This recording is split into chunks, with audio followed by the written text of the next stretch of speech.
Lecture number 16, Surah Kausar, month of April 01. This is particularly the last surah from the section of the surahs that we are learning in our syllabus. Kausar actually means lake of paradise and abundance. It is chapter number 108 of Holy Quran and it contains only 3 verses. It is said to be the shortest surah of Holy Quran.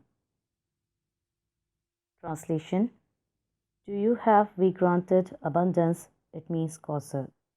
So pray to your Lord and sacrifice, for he who hates you, he will be cut off.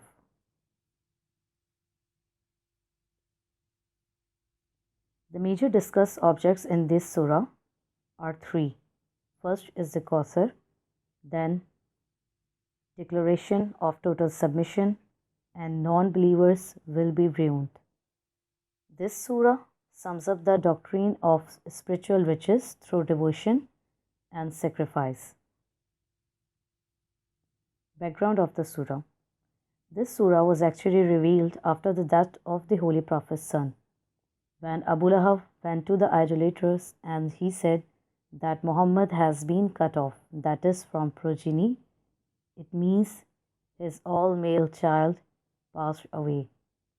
So, concerning this matter, Allah subhanahu wa ta'ala revealed Surah Al-Kausar, and this surah was actually a reply to all the enemies of Holy Prophet, peace be upon him. Main theme of the surah. As we have learned in the Surah Doha, that it is the nature of Allah subhanahu wa ta'ala to console his messengers under every trial. So this surah is also revealed in order to console the Holy Prophet, peace be upon him, on the death of his 2 sons. One passed earlier and other also passed away.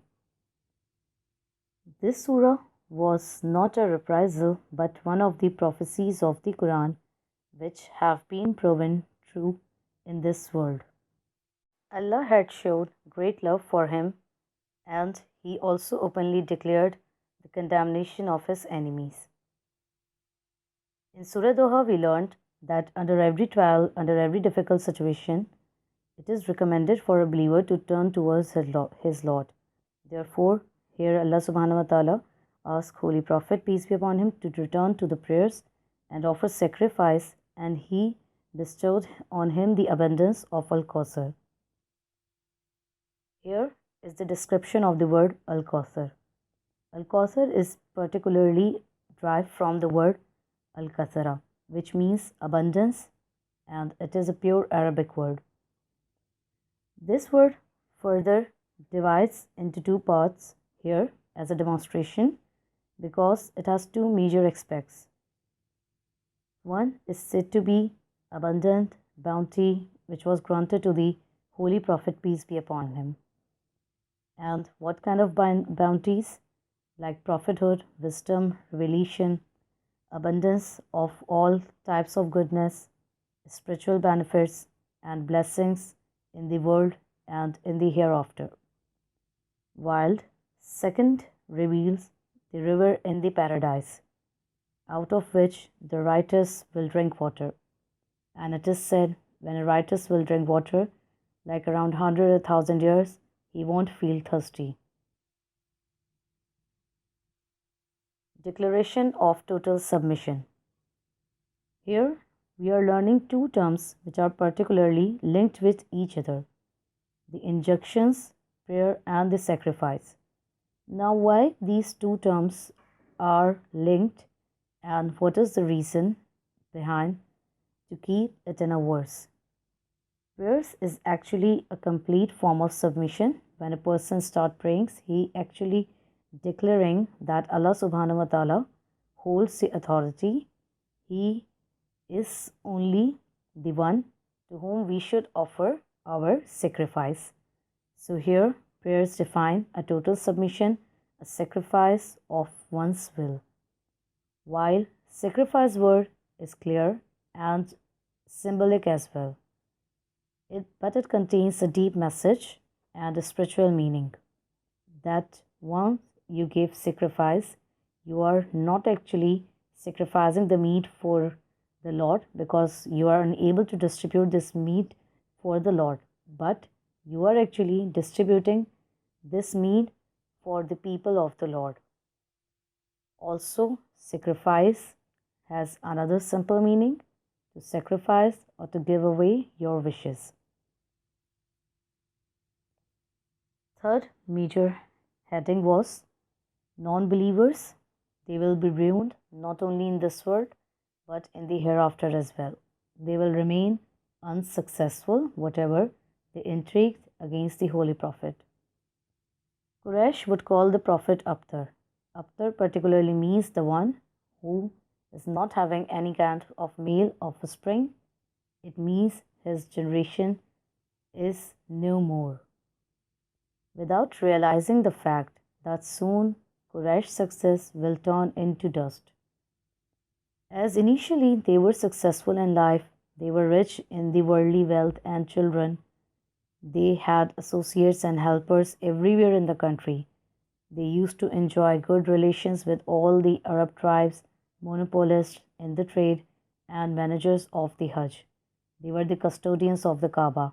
They used to serve the pilgrims. So there were also a number of bounties given to the Quraysh, but yet when they denied the Holy Prophet, when they showed an irrespectful behavior towards him, when they humiliated him, in this way Allah subhanahu wa ta'ala revealed his verses one by one. Then with revelations, conditions of Muslim began to change. Muslim miraculously attained victories in the battles, and soon tribes from all over the Arab took the oaths of allegiance from the Holy Prophet, and the enemies were left utterly resourceless. Importance of main theme. On every occasion, Allah subhanahu wa ta'ala consoled and supported his messengers in difficulty and distress. Allah bestowed his unlimited blessings upon the Holy Prophet and also the believers. Abundant way as Kausar signifies the ability to acquire knowledge, inner peace, and dignity. It means one must ask about such abundance not only in his worldly matters but also for knowledge, for wisdom, for peace, for dignity. Being Muslim, it is our responsibility to turn in adoration before Allah and being grateful to Allah subhanahu wa ta'ala, and must give sacrifice for him. There are a number of lessons hidden in this surah. Today no one knows the descendants of Abu Jahl, Abu Lahab, As bin Wail, Uqba bin Abi Mu'ayth, or other enemies of Islam. On the contrary, blessings are being invoked on the children of the Holy Prophet, peace be upon him, throughout the world. It means wherever you are, you can send salam towards the Holy Prophet and his Ahl Bayt. Muslims take pride in bearing relationship to him, and they consider it as a mark of honor and prestige. Of course, not only from him, but also from his family and even the families of the companions. History has proven that the Prophet enemies were and are Abtar. It means they are going to be ruined, they are going to be helpless, and they will be destructed. They are unsuccessful. In the Quran, it is said, "Your Lord has given you Kausar." It means kasrah or abundance. Behold, its scent or its mud are sharp, smelling musk. Here, it particularly refers to the fountain in the paradise, and it smells like musk. There is a hadith regarding the Kausar. Whoever is given wisdom is indeed given abundant good. It means when a believer asks, it is said that the best dua, the best supplication is to ask the wisdom. If you are grateful, I shall give you even more.